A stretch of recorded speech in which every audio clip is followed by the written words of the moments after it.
अंदर मोदी अमित शाह जी कह देंगे बेटा बोल मैं तुम्हें बांध दूं, मैं बोला हाँ जितना भी बम बांधना हो बांधिए, सीधे बीच पाकिस्तान में मुझे फेंकिए, न रहेगा बांस न बजेगी बांसुरी। क्या समझता है हमारे मुल्क का हर हिंदू मुस्लिम सिख ईसाई भारत के लिए जान देता है, देता रहेगा। दुबला गया है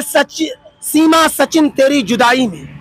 इतना दुबला गया है सीमा सचिन तेरी जुदाई में कि खटमल भी खींच लेंगे किसी दिन सचिन को चारपाई में, खटमल भी खींच लेंगे किसी दिन सचिन को। बहुत दिन तक कोई चेहरा मुझे अच्छा नहीं लगता,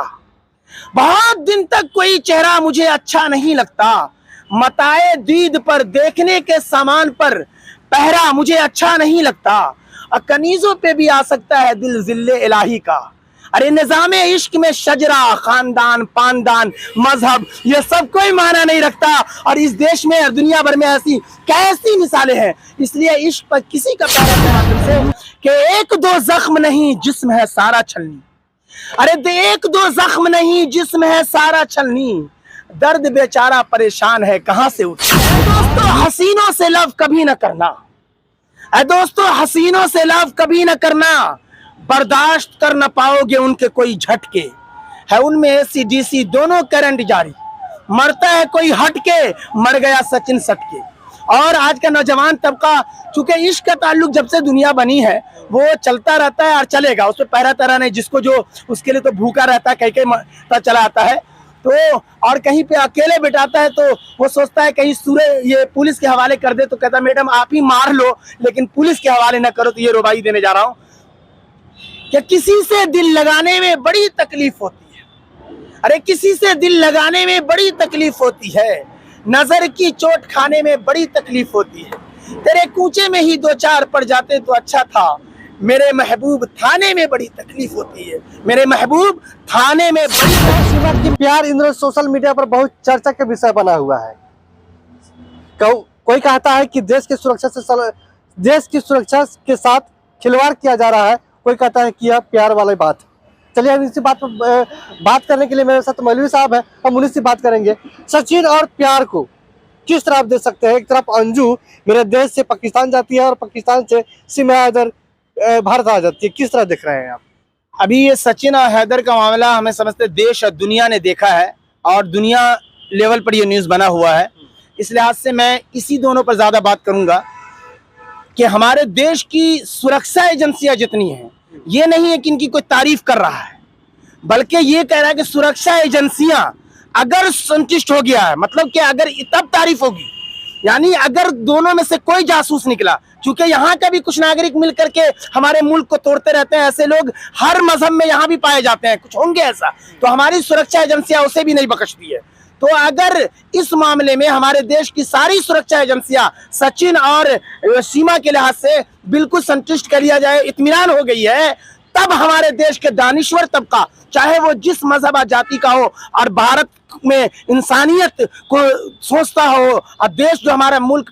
महान मुल्क है, पूरी दुनिया में आज भी सारी जहां से अच्छा है, तो इसको देखते हुए कहा जा रहा है कि अब सीमा को यहां शरण दिया जाए, अगर बिल्कुल साफ सुथरा सचिन और सीमा है, और फिर उस पर ये हमारी भारतीय यानी जो सरकार है उसकी तरफ से नागरिकता और शरण दिया जाए। जो एपी सिंह जी जितनी बातें कह रहे हैं, यकीनन इस वकील साहब को, जो सीनियर वकील हैं, इनको दानिश्वर तबका सुन रहा है, और कोशिश ये है कि राष्ट्रपति जी भी हमारे देश की जो है, और फिर हमारे मुल्क के प्रधानमंत्री और गृह मंत्रालय ये सब सुने, और यकीनन अगर जांच पूरी हो गई होगी और बिल्कुल साफ सुथरे हैं तो उन्हें शरण दिया जाए, और अगर थोड़ा भी निकली है, थोड़ा भी गड़बड़ सचिन और सीमा पाया जाता है, तो हमारे देश का कोई नागरिक उसका सपोर्ट हरगिज नहीं करता। सीमा हैदर कहीं ना कहीं शादीशुदा है, लेकिन वो अपने शौहर को छोड़कर यहाँ पर आ जाती है, इस बात को कहीं ना कहीं सवाल का निशाना खड़ा होता है कि जो सीमा हैदर शादी करके अपने पति की कैसे छोड़कर यहाँ पर आ गई। हाँ नहीं, बिल्कुल ये सवाल बनता है, और ये सवाल आजकल बहुत सारे लोग कहते हैं, और लेकिन इस बात को ज़हन में रखिए कि चाहे कोई मजहब हो और कोई भी बिरादरी हो, खास करके यहाँ के हिंदू मुस्लिम जो यहाँ की खूबसूरती अपने देश की, उन दोनों के लिहाज से मैं बता दूंगा कि सातों जन्म के लिए आदमी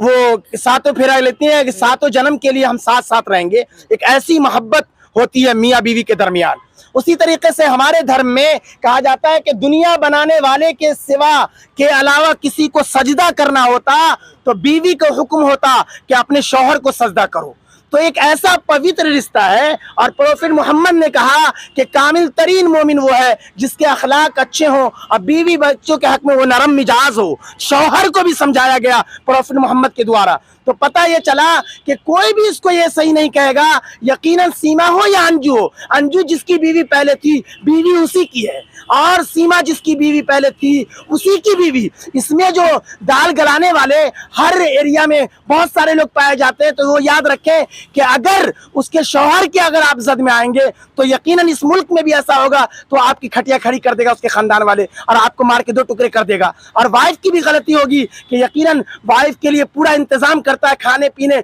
और सब चीज का, चाहे वो किसी धर्म का शौहर हो, अगर सब चीज का इंतजाम करता है और वाइफ ये कदम उठाती है तो यकीनन कोई भी शौहर चाहे वो किसी धर्म से ताल्लुक रखता हो बर्दाश्त नहीं करेगा और करना भी नहीं चाहिए। सीमा हैदर को भारत छोड़कर पाकिस्तान जाना चाहिए कि नहीं? हाँ, अब जो कह रहे मनाता है चूंकि अब ये कदम उठा चुकी है और अपने धर्म भी वो छोड़ चुकी है, और अगर हमारी सुरक्षा एजेंसियां ये हो गई है, तो अब यहाँ का दानिश्वर तबका ये कहता है, खुद उनके बयान को, सीमा के बयान को देखते हुए कि सीमा जी ने भी कहा कि यहाँ मुझे फांसी दे दीजिए, यहाँ मुझे सूली पर चढ़ा दीजिए, मंजूर है, वहां ना भेजिए। यकीनन इससे डर लग रहा है, तो मानवता की बुनियाद पर दानिश्वर तबका कहता है कि उन्हें शरण दिया जाए, क्योंकि जाते ही मातर उसका शौहर चाहे जितना बोले यकीनन वो शौहर भी उसे मारेगा, और वो देश भी आन और वो जो कट्टर मुल्क माना भी जाता है यकीनन वो उसके कितने टुकड़े करेगा यकीनन। इसलिए हमारा मुल्क जो सारे जहान से अच्छा माना जाता है यकीनन मानवता की बुनियाद में, और इस वक्त हमारे देश के प्रधानमंत्री पूरे विश्व में हमारे भारत की डंका बजा दिया है कि 7 समंदर पार जो सुपर पावर मुल्क अमेरिका है उसका सदर अपनी जगह से हमारे प्रधानमंत्री नरेंद्र मोदी जी की तरफ आ जाता है। तो इस मुल्क का ये जो हिंदू मुस्लिम सिख ईसाई सब है आपस में भाई भाई, और ऐसे हर मुल्क का जो सताया हुआ या सताई हुई कोई लेडी हो या जेंट्स हो उसको हमारा मुल्क वक्त वक्त पर शरण देता रहा है। और इस वक्त हमारे प्रधानमंत्री जी और हम और फिर राष्ट्रपति से भी गुजारिश है कि अगर सारी एजेंसियां खंगाल चुकी है कि बिल्कुल साफ सुथरे दोनों के दोनों है, तो यकीनन हर दानिश्वर तबका, हर भारतीय यही चाहता है कि मानवता की बुनियाद पर उसे शरण दिया जाए। और फिर ये जो हवा चल रही है कि उसे बहुत नवाज रहा है, हमारे यारे तुम्हारा तो कितना मिल के नवाज रहा होगा, एक टू कपड़ा एक टू। हमारे मुल्क का एक दयालु अगर देने पर अभी सुरक्षा एजेंसियां खंगाल रही है, एकदम साफ सुथरे नजर आ गए और ऐलान कर दिया सारे मीडिया और अदालत ने, तो यकीन मानो कि हमारे देश का सिर्फ एक दयालु, एक खुदा की नाम पर दयान करने वाला इंसान आगे बढ़ेगा तो सीमा और सचिन को इतना इतना देगा कि किसी दूसरे के दरवाजे पर जाने की नौबत। पाकिस्तान से तरह तरह की धमकियां आ रही है, सचिन सीमा को हम मार देंगे, इस पर क्या कहना चाहेंगे? है वो मुल्क, अरे वो मुल्क है, इस वक्त मैंने बता दिया कि सुपर पावर मुल्क है, खाने को मर रहा है, जिस मुल्क का अभी जो महंगाई का ये आलम है कि वहां के नागरिक अपने प्रधानमंत्री अपने हेड को थू कर रहे हैं, और हमारे देश के प्रधानमंत्री नरेंद्र मोदी का गुण गा रहे हैं। क्या कहेगा वो? अरे एक मर्तबा नरेंद्र मोदी जी ने मैं नरेंद्र मोदी, अमित शाह जी और भारत का ये बेटा एपीजे अब्दुल कलाम बनकर और वीर अब्दुल हमीद बनकर कई टैंकर को उन्होंने जब बर्बाद किया था, मैं भारत का ये बेटा, जिस दिन नरेंद्र मोदी अमित शाह जी कह देंगे बेटा बोल मैं तुम्हें बांध दूं, मैं बोला जितना भी बम बांधना हो बांधिए, सीधे बीच पाकिस्तान में मुझे फेंकिए, न रहेगा बांस न बजेगी बांसुरी। क्या समझता है? हमारे मुल्क का हर हिंदू मुस्लिम सिख ईसाई भारत के लिए जान देता है, देता रहेगा इंशाल्लाह। आप सभी के शायरी बोलते हैं, क्या कहना चाहिए सचिन और हाँ बिल्कुल, 2-3 शेर यूं है कि इतना दुबला गया है सीमा सचिन तेरी जुदाई में, इतना दुबला गया है सीमा सचिन तेरी जुदाई में कि खटमल भी खींच लेंगे किसी दिन सचिन को चारपाई में, खटमल भी खींच लेंगे किसी दिन सचिन को चारपाई में। और एक रुबाई और भी हट के ले जाइए, चूंकि इश्क पर किसी का चलता नहीं है पहरा तेरा, कि बहुत दिन तक कोई चेहरा मुझे अच्छा नहीं लगता, बहुत दिन तक कोई चेहरा मुझे अच्छा नहीं लगता, मताए दीद पर देखने के सामान पर पहरा मुझे अच्छा नहीं लगता, और कनीजों पे भी आ सकता है दिल जिल्ले इलाही का,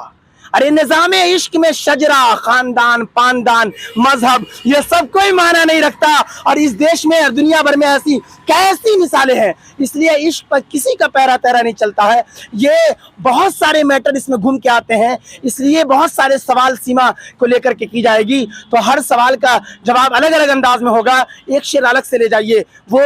जितने आप सवाल कर सकेंगे और जितना उस पर पूछा जाएगा वो सारे दुरुस्त होंगे,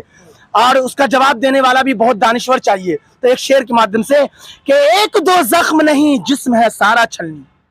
अरे एक दो जख्म नहीं जिस्म है सारा छलनी, दर्द बेचारा परेशान है कहां से उठे। और आजकल के लड़कों लोगों को मैं कहा करता हूं कि दोस्तों हसीनों से लव कभी न करना, दोस्तों हसीनों से लव कभी न करना, बर्दाश्त कर न पाओगे उनके कोई झटके, है उनमें एसी डीसी दोनों करंट जारी, मरता है कोई हट के, मर गया सचिन सटके। और आज का नौजवान तबका, चूंकि इश्क का ताल्लुक जब से दुनिया बनी है वो चलता रहता है और चलेगा, उसमें पैरा तैरा नहीं। जिसको जो उसके लिए तो भूखा रहता है, कहीं कहीं चला आता है तो, और कहीं पे अकेले बिठाता है तो वो सोचता है कहीं सूर्य ये पुलिस के हवाले कर दे, तो कहता है मैडम आप ही मार लो लेकिन पुलिस के हवाले ना करो। तो ये रुबाई देने जा रहा हूं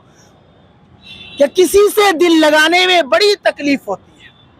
अरे किसी से दिल लगाने में बड़ी तकलीफ होती है, नजर की चोट खाने में बड़ी तकलीफ होती है, तेरे कूचे में ही दो चार पड़ जाते तो अच्छा था, मेरे महबूब थाने में बड़ी तकलीफ होती है, मेरे महबूब थाने में बड़ी तकलीफ होती है। तो मेरे साथ अभी मौलाना जी थे और साफ साफ इनका समर्थन सीमा हैदर के है। इनका कहना है कि सीमा हैदर को भारतीय नागरिकता मिले और उसको, ताकि यहाँ पर रह सके। अगर पाकिस्तान जाती है तो उसको जान का खतरा है। बाकी इस वीडियो के बारे में आपकी क्या राय है कमेंट बॉक्स में टाइप कर सकते हैं। तब तक जय हिंद, जय बिहार।